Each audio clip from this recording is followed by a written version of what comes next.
All right, guys, it's the first edition of After the Lights. But before we jump into anything, Will has some things he would like to say. We couldn't find a stupid hat in here because I missed 3 really big picks last week. But hey, I don't mind being wrong. I like being proved wrong.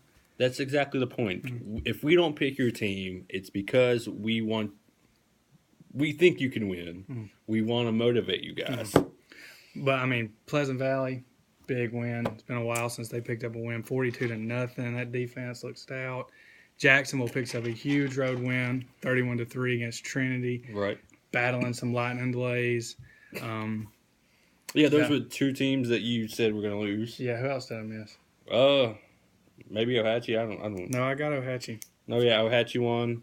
Piedmont didn't dominate quite like I thought they would, but hey, that's a school that's bigger than Piedmont. That's a tough game for the Bulldogs. Yeah. They'll take a lot from it. I was told that Cedartown was the equivalent of a 7A school in Alabama, so hats off to Piedmont.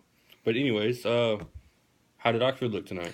Oxford looked good. Their defense looked really stout. There's was a lot of hype around the Oxford defense with KJ Brett, and KJ Brett looked good tonight. He had a couple of big plays, but there's some guys around him that play well too. And then Oxford, the offense looks good. So Talladega impressed me a little bit though. They've only got like 25 players on the team for a 5A school, but right. Their quarterback made a lot of plays.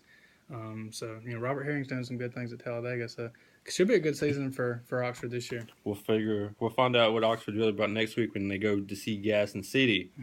You saw a big win tonight at Wheeler. I did. I saw those Bearcats get the 42-21 win over a Class 5A Hayden.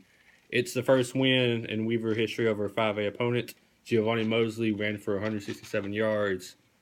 He's an all-state linebacker playing running back, so I would probably watch out if I were you. They go to BB Comer next week, and then they see Welborn. So they could be going and seeing the Panthers 2-0, 1-1. They're riding momentum. Ohatchee started their year off big. Right. Yeah. How big? Well, rushing game looked big, 52-19 final, over Raglan. Right. Donahoe picked up a win, 34-18 over Jacksonville Christian. Some Jamboree games, Alexandria, 28-6 over North Jackson. Anniston shut out Holt, 14-0, but they lost. Savin Bethune went down with a knee injury. So have to see, if he's able to come back and what goes with that. Right. Hanley won 21-7 over Bremen. Good for Coach Strain. Sachs 27-7 over Cleveland County. Speaking of Cleveland County, they have Leeds next week. Yeah, they do. They got a tough schedule, and it gets, just gonna, it starts next week, but it's just gonna keep getting tougher and tougher. And Sachs apparently doesn't look like they've fallen off, as much as some people thought. They look talented, but they were young. It looks like that might not phase the Wildcats very much. Yeah, we'll figure. Somebody, I don't know, and maybe me, will see the Wildcats next week when they play the Panthers. Speaking of next week, big week next week. What other game is next week? Well, that Jacksonville-Alexandria game is always big, but I think, with the way Jacksonville looked this week, I think, that's a big game. It is. So it should be, Alexandria took it last year, so I'm sure Jacksonville wants to get a little revenge. This is they wanted us to pick them this week, but we didn't, or he didn't. I didn't pick games.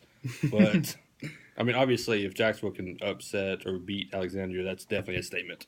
Mm-hmm. But anyways, we're just rambling now, so we'll see you guys next week, unless you want to upset some more people. No, we're good. All right, later.